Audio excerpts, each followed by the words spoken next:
Room for, okay. Decker. Nice. Three little girls, sisters, innocent, joyful, full of life.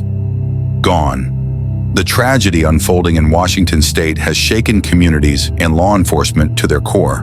And at the center of it all, one name, Travis Decker. Travis, if you're listening, this is your opportunity to turn yourself in. Do the right thing, do what you need to do, and take accountability for your actions. We're not going to go away, we're not going to rest, and we're going to make sure we find you. Travis Decker is not just a suspect. Authorities say he is a father, a fugitive, and the man wanted for the unthinkable, the kidnapping and murder of his three young daughters, ages 5, 8, and 9. On a quiet Wednesday afternoon, while most families were settling into summer routines, law enforcement teams were mobilizing an operation of staggering scale. Aerial units and ground teams spread across Chelan County, Washington, and deeper into the surrounding national forests. The search centered around the Johnny Creek Campground, a remote and rugged area nestled in the wilderness. The Spokane County Sheriff's Office deployed helicopters. Federal investigators joined in, and dozens of other agencies, both local and national, descended on the region with one goal in mind: find Travis Decker before anyone else gets hurt. A reward of up to $20,000 was offered to anyone with information leading to Decker's capture. But officials quickly warned he is considered armed and extremely dangerous. Do not approach him. If you see him, call 911 immediately. Investigators say they've been flooded with tips from the public, and the response has been overwhelming. Off-road vehicle owners, survival guides, even horseback riders have all offered to join the search effort, but time was against them. Friday, May 30th, the nightmare begins. The girls are reported missing. It's their mother who sounds the alarm. But despite the urgency, the Amber Alert never came. Investigators initially said the case didn't meet the state's strict criteria. By the time new details surfaced on Saturday, it was too late. An endangered missing persons alert was issued instead, but the clock was already ticking. Then on Monday, June 3rd, hope was shattered. At Rock Island Campground, the bodies of the three girls were discovered, lifeless, discarded, left behind like they didn't matter. Preliminary autopsy reports would suggest a horrifying cause of death: asphyxiation. Their last breath stolen, allegedly, by the one person who should have protected them, their own father. It's absolutely heartbreaking, says Mike Gould, a founding member of the NYPD K-9 unit and former Nassau County lieutenant. This wasn't spontaneous. There was premeditation, zip ties, plastic bags, signs of intent. The level of planning and cruelty sent a chill down the spines of even seasoned officers. Gould explains that law enforcement must now proceed methodically, especially given Decker's military background. He knows how to hide, Gould warns. He's a survivalist. He's familiar with the terrain. He's probably hunkered down somewhere he knows well. In environments like this, dense, unpredictable, technology can fail. Helicopters and drones are limited by the weather and terrain. But dogs are unmatched. Night vision, incredible scent detection, 30-mile-per-hour pursuit, and immune to rough conditions. If used properly, says Gould, the dogs will find him. It's not if, it's when. But the public, still reeling from the horror of three murdered children, is asking one question louder than any other. Why wasn't an Amber Alert issued sooner? And could it have made a difference? Gould is honest. Maybe not in this case, but it's a system that needs to be revisited. We learn from mistakes, he says. Maybe this case will finally push change. Candles at a memorial site, toys, handwritten notes. The pain radiates beyond a single town. Communities across the state and the country are mourning. Travis Decker is still out there, somewhere, possibly armed, definitely dangerous, and three little girls gone far too soon, before the manhunt, before the missing persons report, before the campsite turned into a crime scene. There was Travis Decker, a father, a veteran, and, as some now describe him, a man slowly unraveling. To those who knew him, Travis Decker once seemed like a dedicated father. Friends described him as quiet, outdoorsy, and deeply attached to his daughters. He served in the military where he developed advanced survival training. But something had shifted. Behind the image of a doting dad was a man battling demons few ever saw coming. Until it was too late. He was intense. Like one of those guys who's always in control. Too in control. I'd see the girls playing outside, but they never laughed around him, never smiled. In the weeks leading up to May 30th, the signs were mounting. Court documents later revealed a contentious custody battle between Decker and the girl's mother. There had been disputes about visitation rights, emotional instability, and what the court filings vaguely referred to as escalating behavior. But there were no restraining orders, no immediate red flags in the system. To the courts, he was just another frustrated father. To his ex-partner, he was something much more dangerous. May 15th, Decker reportedly withdraws large sums of cash from multiple bank accounts. May 24th, neighbors say they last saw the girls playing in Decker's backyard. May 30th, they disappear. This wasn't a sudden snap. This was controlled, calculated. You have a man with survival training, possible undiagnosed PTSD, and a motive, fear of losing his children. That combination becomes volatile. In the days following their disappearance, law enforcement traced Decker's last known movements. Receipts, surveillance footage, and digital breadcrumbs showed him traveling alone, without the girls, in remote parts of Chelan County. He bought rope, food rations, batteries. A final stop was made at a gas station 30 miles from Rock Island Campground. There is reason to believe the suspect prepared for a long-term disappearance. Multiple caches of supplies were possibly staged. He is familiar with escape and evasion techniques. He didn't just vanish, he planned to vanish. This isn't someone running on emotion. This is someone who studied how to disappear and knew exactly what law enforcement would look for.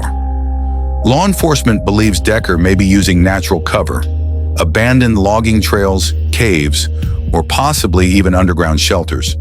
But even with his knowledge of the land, he can't survive forever. And that's what experts are betting on. What haunts everyone involved is the question no one can fully answer. Why kill them? Why not just run? The working theory is chilling. Punishment. Punishment directed not at the girls, but at their mother. Family annihilators don't always act out of rage. Sometimes it's about power. They see their children as extensions of themselves. If they feel they're losing control, taking their lives becomes the ultimate way to win. It's not rational, it's domination. 3 daughters, 5, 8, 9, taken by the person they trusted most. And now that person, Travis Decker, is using every ounce of his survival knowledge to evade justice. But his time is running out. The forest was quiet, but the air was thick with tension. Law enforcement was closing in. Dozens of tips, search patterns, and heat maps narrowed the manhunt. The fugitive father who vanished with military precision was running out of options and time. Travis Decker, now America's most hunted man, had disappeared into the Washington wilderness after allegedly murdering his 3 daughters. But investigators believed he hadn't gone far. On the ground, agents from multiple jurisdictions worked in rotating shifts. Infrared drones scanned tree canopies. Surveillance helicopters flew grid patterns. K-9 units sniffed through ravines, campgrounds, and abandoned cabins. Then came a break. A hiker near Icicle Ridge Trailhead reported a gaunt, barefoot man crouching near a stream. He matched Decker's description, grizzled, unshaven, shirtless, and clutching a camouflage backpack. The hiker said the man didn't speak, just stared. Within hours, agents descended on the area. By dawn, over 60 law enforcement personnel were converging. Motion sensors were deployed. Trails were blocked. And food sources in the wild were monitored, hoping Decker would emerge in desperation. And then, he did. June 7th, 3:16 a.m. A law enforcement drone captured movement near a ravine behind Rock Island Campground, the same place the bodies of his daughters had been found. Decker was alive, and he was returning to the scene. When officers reached the location, he was unconscious. Reports indicate he attempted to take his own life by ingesting poison. A handwritten note was found nearby, stuffed in the pocket of his cargo pants. "I failed them. I failed myself. Let the wilderness take me. I never wanted to hurt them. I just couldn't lose them. He was located and taken into custody. He received medical treatment and is now in stable condition under 24-hour guard. The investigation continues. Returning to the crime scene is classic. For people who commit these acts, it's not unusual. They obsess over the location. Sometimes it's guilt, sometimes it's pride. But psychologically, they're tethered to it. News of Decker's capture spread fast. Across social media, the faces of 3 smiling girls filled timelines and front pages. Communities lit candles, posted tributes, and questioned everything, from Amber Alert policies to buried mental health support for veterans, to how a father capable of this fell through every crack. We're relieved he was found. I just have a short something to share. Good evening, and thank you all for being here. I really appreciate it.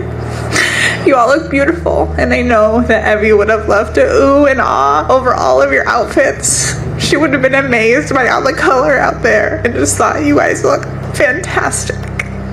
You know that Peyton would have sought each and every one of you out to try to find something to give you a compliment for. She did that for everyone, whether it was in the grocery store or at school or with me, always telling me, "Oh, you look so beautiful, Mom, I love your earrings," or whatever it was that she could find. I wanted to share a means of connection the girls and I had that I think allowed them to have such warm and open hearts to the community around them. After my divorce, there were a lot of feelings flowing through my house. As you could imagine, me going through a divorce with 3 small, tiny women. Some of the feelings were easier to talk about than others. Through the girls' time with Children's Home Society and some incredible therapists, we discovered the 3 feelings. At night, during their bedtime routine, I would ask them what 3 feelings they felt during that day. No feeling too big or too small, and what was going on when they felt those feelings. For Peyton, she always had more than 3, consistently eager to tell me about every minute of her day. She was always interrupting her sisters to make sure I knew every single one. For Ev, we would talk about her feelings one-on-one, right at bedtime, because she wasn't always ready to share them with her sisters. And for Olivia, we were still working on how to describe all of her feelings, but beyond a shadow of a doubt, one was always happy. Even when I tried to avoid telling my feelings, which is so easy to do as an adult, I feel like, the girls, one of them would always say, "Wait, Mom, you didn't tell me what yours were," and make sure that I too would tell them what my 3 feelings were. I'm so thankful for the time that I had with the girls, and how the 3 feelings allowed us to connect when the world slowed down. And it really gave me an inside look into their day.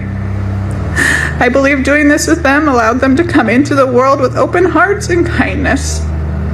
I hope that you are all able to do some version of the 3 feelings with your loved ones. Thank you everyone for being here tonight and the outpouring of love that you have shown me and my family over the past few weeks. I truly hope that the legacy of the girls' lives lives in everyone's heart forever. They were incredible. But we remember them, not as victims, but as vibrant children whose lives were cut tragically short. Travis Decker will now face trial. Multiple charges of first-degree murder, kidnapping, and child endangerment await. But this story, like too many, leaves us with painful questions. How do we stop the next one? How do we see the signs early enough? And how do we make sure that in a system full of policies, procedures, and protocols, no child is ever overlooked again? For more true crime investigations, subscribe to Mystery in Minutes. Like, share,